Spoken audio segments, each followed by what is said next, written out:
alert! Learning is important, right? Yes, exactly. What a bunch of nerds. Nerd alert! That's right. Marketing Architects. Hello, and welcome to the Marketing Architects, a research-first podcast dedicated to answering your toughest marketing questions. I'm Elena Jasper. I run the marketing team here at Marketing Architects, and I'm joined by my co-host, Rob DeMars, the Chief Product Architect of Misfits and Machines. And I am ready to nerd out, Elena. Perfect. We are back with your weekly Nerd Alert. Every week, I'll take a deep dive into academic marketing research and translate its complex ideas into simple, understandable language for Rob and, of course, for all of you. And Rob's already ready to go. I'm ready. Let's do this. As always, I'll link the research we cover in the episode notes. This week, I read Changing Decisions, the interaction between framing and decoy effects. And there are a lot of smarty pants to credit on this one, so hang with me. This is by Adolfo Di Crosta, Anna Marin, Rocco Palumbo, Irene Ceccato, Pascal Ilamalva, Matteo Gatti, Giulia Prete, Nicola Mamarella, and Alberto Di Domenico. Today, we're talking about their research, and they looked into how our decisions are influenced by the way choices are presented to us and how adding an additional, seemingly less attractive option might change them. We've talked about cognitive biases on the show before. We've even talked a little bit about this one on the main show. Those are little mental shortcuts that our brains make to simplify our decision making. And while they're very efficient, they sometimes cause us to make decisions that aren't logical. So Rob, do you have a personal favorite cognitive bias, or maybe one that you find the most interesting? Definitely confirmation biased. I feel like my whole life I am justifying the decisions that I make. And so I think that you see it show up in so many interesting places, from politics and religion and science. And it so clearly presents itself when you're listening to a debate. So I just think it's a super interesting one. Yeah, that one's a doozy and so hard to catch in the moment too. Yeah. That's one of the things that I like learning about this stuff for the podcast, but it does make me feel like I am just like, I don't know, I'm just a puppet of my brain. I don't even realize that I'm doing all this stuff all the time, but oh well, what can you do? A puppet of my brain. I like that. That should be a t-shirt. Oh, I'm no. a puppet for my brain. All right, so this study, it looks at two different cognitive biases that are often used in marketing, and those are the framing effect and the decoy effect. So you're going to learn how to use both of those today. The framing effect is all about how information is presented to us. For instance, we tend to make different choices based on whether an outcome is framed positively or negatively. The decoy effect involves introducing a third option that can sway our choice between two other options. But how do those two interact with each other? That's what this study is about. Now, this study, it did take me a while to understand it. So I'm going to spend some time explaining it and do my best to make it simple. These researchers conducted an experiment with 471 undergrad students. The goal was to see how the framing and decoy effects interact with both incongruent and congruent decoys. You might be wondering what the difference is. I also was wondering that. A congruent decoy aligns with the preferred option, so that makes it more attractive. So for example, say you're choosing between two smartphones, and the smartphone provider wants you to prefer A over B. A congruent decoy, like decoy C, could be more expensive than A, but worse than B, making A look like the best deal. Okay, and an incongruent decoy does not align with the preferred option.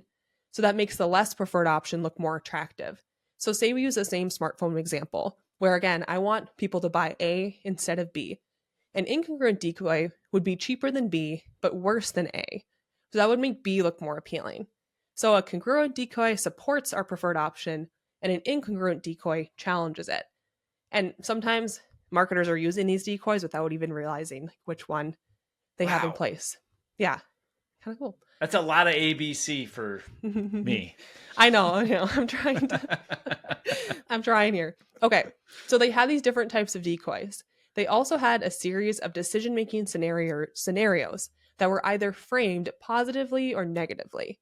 So for example, they had kind of a sad scenario where a ship hits a mine and 1,200 crew members are in danger.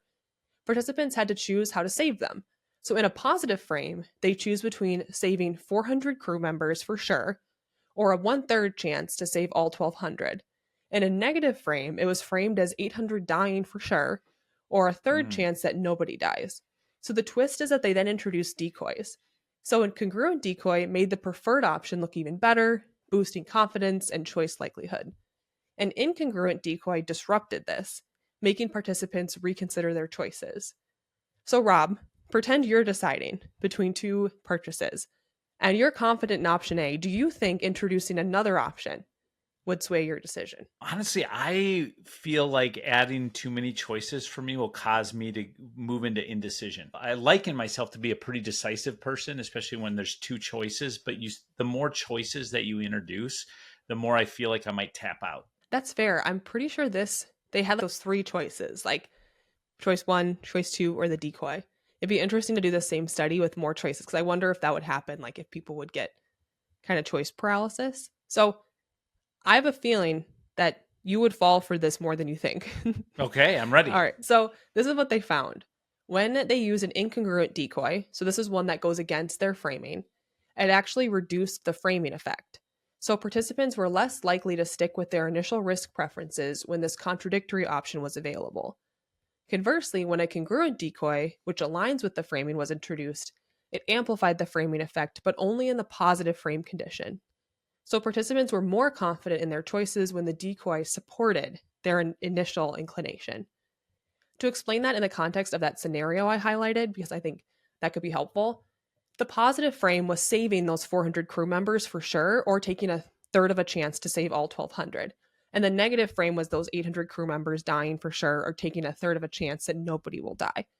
So an incongruent decoy, an option that contradicts the framing, when that was introduced, it reduced the framing effect.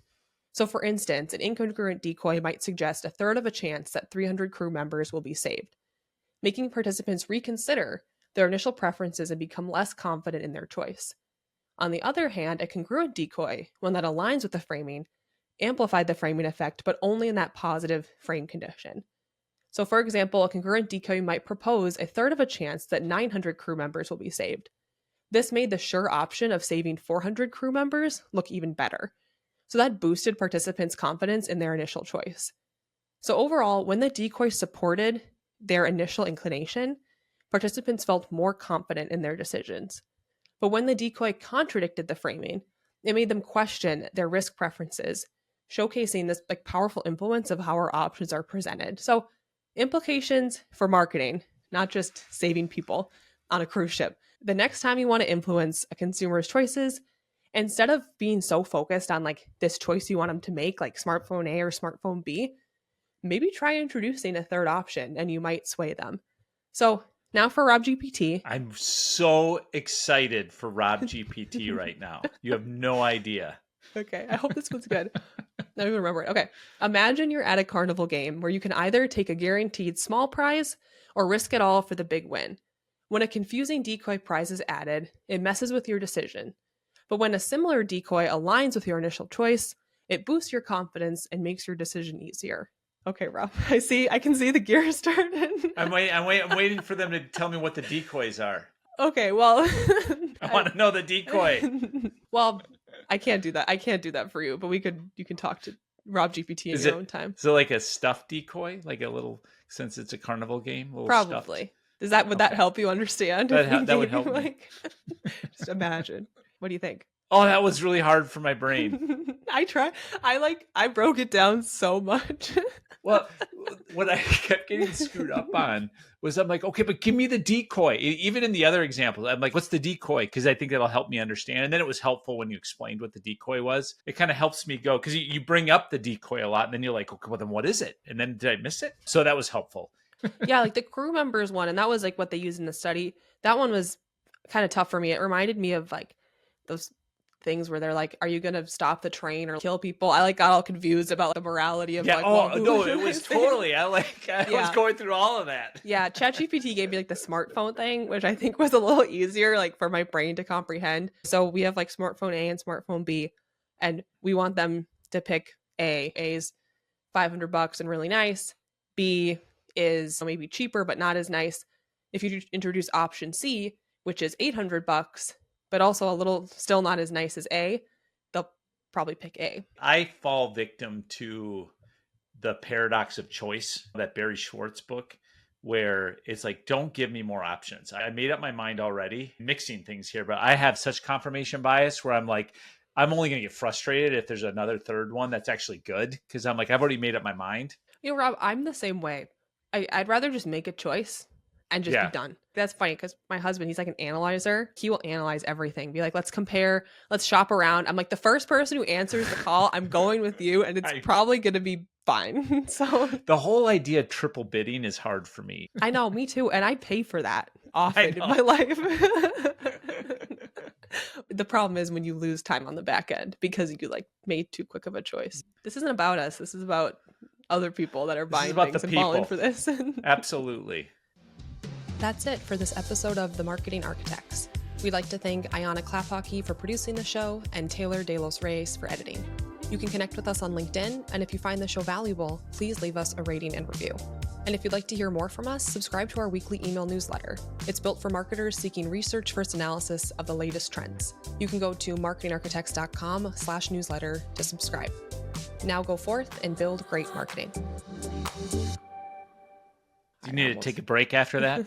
I found as I was practicing that, I started having more and more of like a bit of a Spanish accent, which I'm not good at all. But like, they're all like such beautiful names, and I'm just butchering it with like my Minnesotan